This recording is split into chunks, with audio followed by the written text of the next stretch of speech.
Assalamualaikum warahmatullahi wabarakatuh. Hai, halo anak-anak, apa kabarnya hari ini? Mudah-mudahan kalian masih selalu diberikan kesehatan dan perlindungan.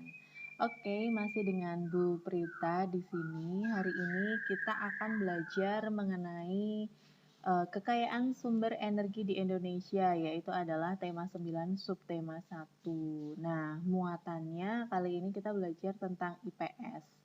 Tujuannya anak-anak untuk kompetensi yang diharapkan kalian bisa kuasai pada kesempatan kali ini adalah anak-anak bisa mengidentifikasi karakteristik ruang dan pemanfaatan sumber daya alam untuk kesejahteraan masyarakat dari tingkat kota atau kabupaten sampai dengan tingkat provinsi. Nah, untuk keterampilannya, anak-anak diharapkan dapat menyajikan hasil identifikasi karakteristik ruang dan pemanfaatan sumber daya alam untuk kesejahteraan masyarakat dari tingkat kota, kabupaten, sampai tingkat provinsi. Nah, sudah siap anak-anak untuk belajar? Yuk kita lanjut ke slide selanjutnya. Nah, anak-anak, pada kesempatan kali ini, pertama kalian harus memahami dulu yang namanya kehidupan kita itu tidak pernah lepas dari yang namanya lingkungan. Nah, lingkungan sebagai apa? Nah, di sini kalian harus memahami bahwasanya lingkungan itu akan banyak manfaatnya bagi kita semua. Nah, yang di sini akan Bu Brita jelaskan adalah pemanfaatan sumber daya alam untuk kesejahteraan masyarakat. Nah, apa saja? Kalian harus pahami dulu makna dari lingkungan itu sendiri. Lingkungan itu apa ya? Oke, pengertiannya dulu. Lingkungan itu adalah segala sesuatu yang ada di sekitar kehidupan manusia dan mempengaruhi kehidupan manusia. Lalu, apa saja unsur-unsur dari lingkungan itu? Nah, 3 unsur dari lingkungan. Yang pertama, langsung ya. Yang pertama adalah unsur hayati. Hayati itu apa? Kalau dalam istilah lain, kita bisa juga menyebutnya sebagai unsur biotik hayati. Hayat hidup artinya. Nah, itu terdiri dari segala jenis makhluk hidup seperti manusia, hewan, ini bukan hewan ya, tumbuhan, organisme, jasad renik lainnya. Itu adalah 3 unsur hayati. Nah, kemudian anak-anak unsur fisik. Apa saja itu unsur fisik? Unsur fisik itu terdiri dari benda-benda mati seperti air, udara, tanah, oksigen, kemudian sinar matahari itu adalah unsur fisik. Kalau istilah lainnya bisa disebut sebagai unsur abiotik. Kalau yang hayati itu biotik, yang fisik itu abiotik. Nah, bagaimana dengan unsur sosial budaya? Nah, unsur lingkungan itu tidak hanya meliputi yang tadi itu biotik, abiotik, atau hayati dan fisik, tapi ada sosial budaya. Sosial itu hubungan antara satu manusia dengan manusia yang lain, sedangkan budaya itu segala sesuatu yang diciptakan manusia. Di dalamnya ada nilainya, ada gagasannya, ada normanya, ada keyakinan. Nah, anak-anak itu adalah 3 unsur dari lingkungan. Yang pertama, Bu Berita ulangi, ada unsur hayati, yang kedua unsur fisik, dan ketiga adalah unsur sosial budaya. Kalau hayati itu yang hidup, kalau unsur fisik itu yang tidak hidup, kalau unsur sosial budaya itu adalah unsur lingkungan yang diciptakan oleh manusia. Di dalamnya itu diingat-ingat, ada nilai, ada gagasan, ada norma, ada keyakinan, serta perilaku manusia, baik sebagai makhluk individu maupun sosial. Ini sebenarnya sudah pernah dipelajari ya sebelumnya. Kalau makhluk individu itu adalah terkait dengan dirinya sendiri, hubungannya dirinya sendiri, bisa dengan Tuhannya, dengan pemikirannya. Nah, sedangkan untuk sosial itu artinya makhluk individu itu hubungannya dengan orang lain. Karena jelas yang namanya manusia tidak bisa hidup tanpa orang lain. Begitu ya anak-anak, bisa dipahami? Kalau bisa, oke, kita lanjut selanjutnya. Baik, anak-anak, selanjutnya adalah kita akan menjelaskan mengenai fungsi lingkungan bagi manusia. Tentunya lingkungan ini memiliki banyak manfaat, banyak fungsinya bagi kita semua. Oke, apa saja ya? Nah, yang pertama anak-anak, lingkungan sebagai tempat beraktivitas. Aktivitas itu artinya kegiatan ya. Di sini maksudnya itu adalah bagaimana manusia untuk melakukan kegiatan dan menjalani kehidupan di lingkungan. Nah, contohnya lingkungan itu telah menyediakan tempat untuk kita bekerja, tempat untuk mencari nafkah, khusus untuk orang dewasa. Kalau untuk anak-anak, ya menyediakan lahan untuk tinggal, untuk belajar, untuk bekerja untuk orang dewasa, bermain, bersosialisasi, dan lain sebagainya. Nah, tentunya tanpa adanya lingkungan, kegiatan-kegiatan atau aktivitas tersebut tidak dapat dilaksanakan dengan baik. Kemudian yang kedua, fungsi lingkungan yang kedua. Lingkungan sebagai penyedia unsur penting. Unsur penting di sini adalah hal-hal yang penting bagi manusia. Apabila tidak ada, maka manusia tidak bisa dapat atau tidak dapat melanjutkan kehidupannya. Manusia bisa punah. Contohnya, menyediakan oksigen untuk bernafas, ada air untuk minum, ada cahaya matahari. Itu adalah unsur-unsur penting yang disediakan oleh alam. Kalian bayangkan, jika salah satu unsur penting itu tidak ada, contohnya umpama sinar matahari tidak ada. Kira-kira apa yang terjadi kalau sinar matahari tidak ada? Langsung semuanya berdampak. Contohnya, pepohonan tidak bisa menghasilkan oksigen. Nah, kalau pepohonan tidak bisa menghasilkan oksigen, manusia dan hewan-hewan yang membutuhkan oksigen akan tidak mendapatkan makanan, tidak mendapatkan juga oksigen. Apa yang terjadi? Tentu saja bisa menyebabkan kepunahan. Gitu ya, paham ya?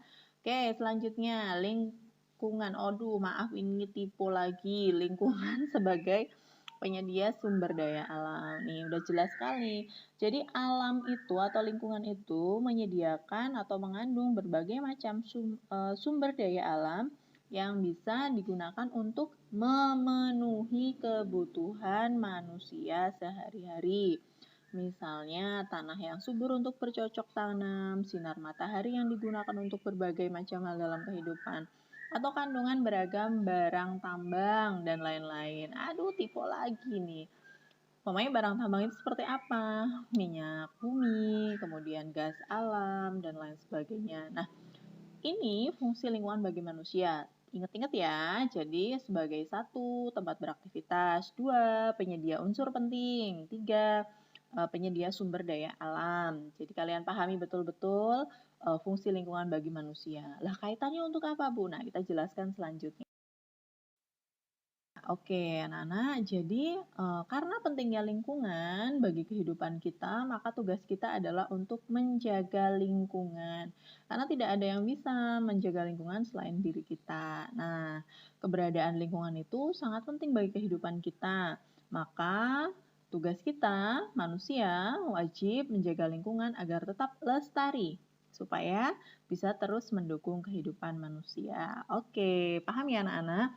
Jadi tadi kita sudah menjelaskan mengenai unsur-unsur dari unsur-unsur dari lingkungan.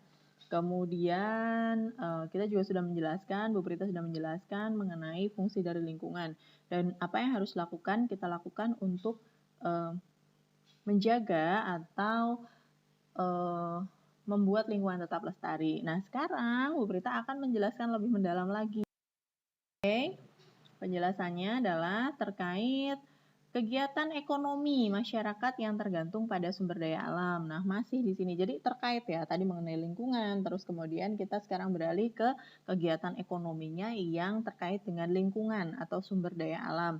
Nah, kalau di sini, kalau tadi kan menjelaskan secara umum, nah sekarang kita lebih spesifik, yaitu adalah mengenai terkaitnya penampakan alam yang ada dalam lingkungan itu sendiri.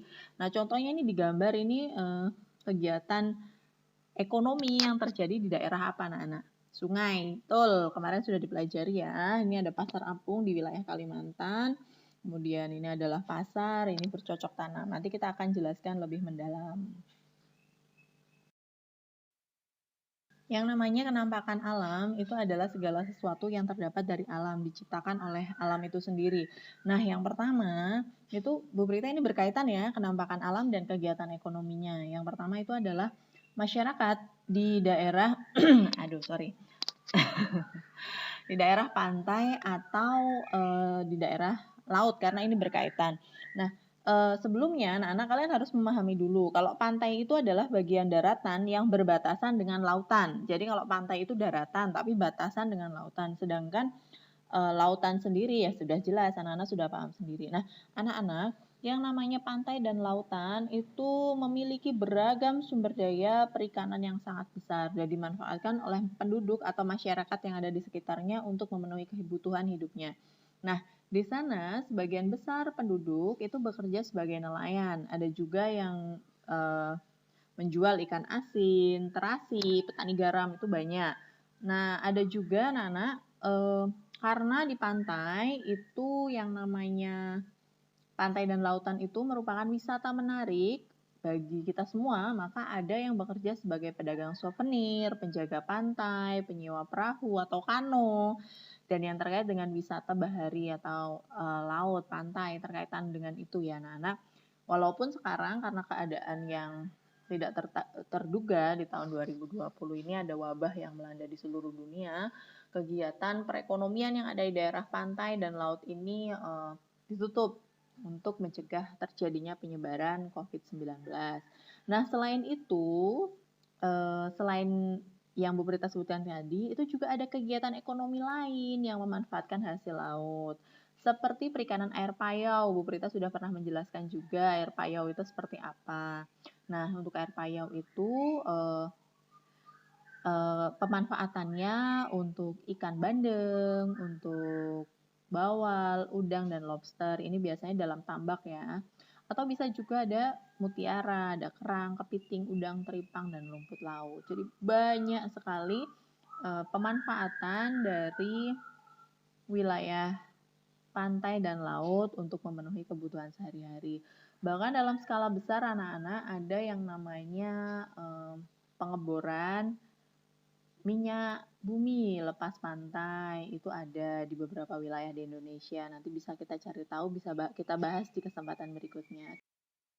Nah, selanjutnya itu adalah masyarakat di daerah sungai dan danau. Nah, kenapa kok dua-duanya digabung? Ini karena memang secara umum serupa tapi tak sama ya.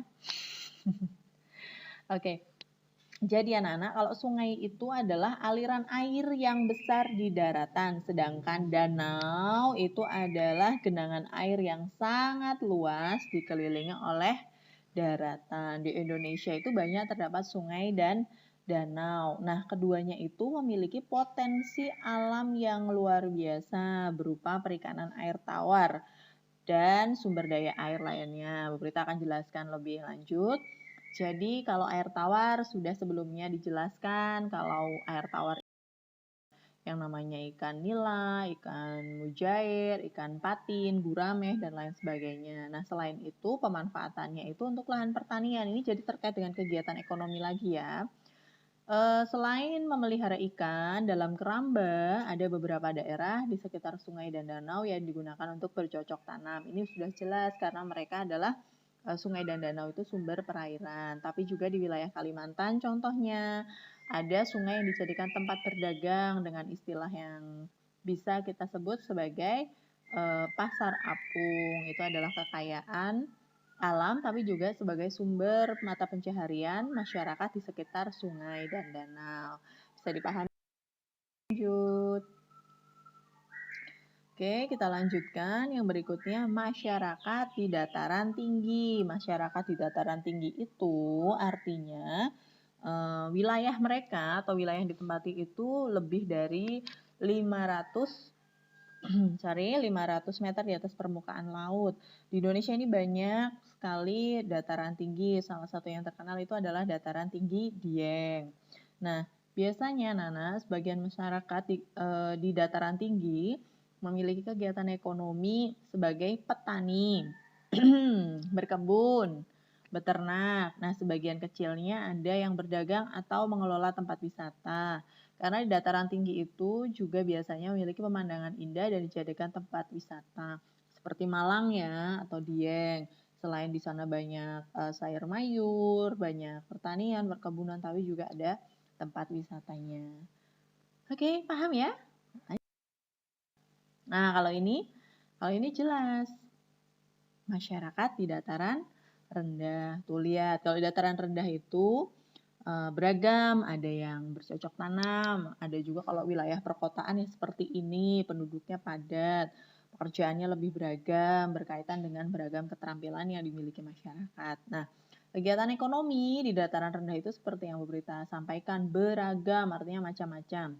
Ada yang bertani, berkebun, beternak, berdagang, menjadi pegawai kantor, karyawan atau buruh pabrik, dan lain sebagainya. Kesempatan bekerja lebih besar, lapangan kerja juga lebih luas untuk memenuhi kebutuhan sehari-hari. Nah, begitu di akhir. Thank you for watching. Terima kasih.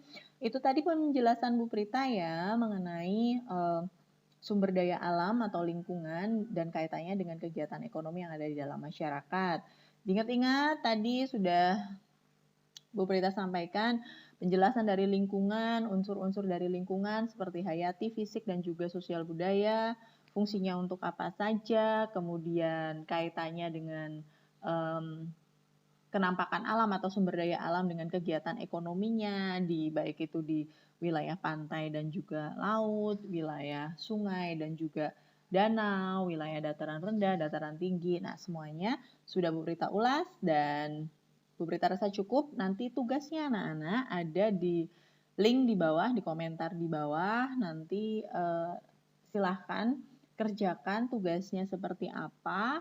Lalu pastikan kalian sudah memahami betul video yang Bu Prita sampaikan. Jangan lupa untuk subscribe, like, dan share video ini supaya bermanfaat bagi orang lain. Dan Bu Prita rasa cukup, jaga selalu kesehatan, selalu bantu orang tua di rumah, jangan keluar-keluar. Mari kita sama-sama mencegah terjadinya bencana yang lebih parah di Indonesia dengan mencegah penyebaran COVID-19. Baik, cukup sekian. Sampai jumpa anak-anak. Terima kasih dan wassalamualaikum warahmatullahi wabarakatuh.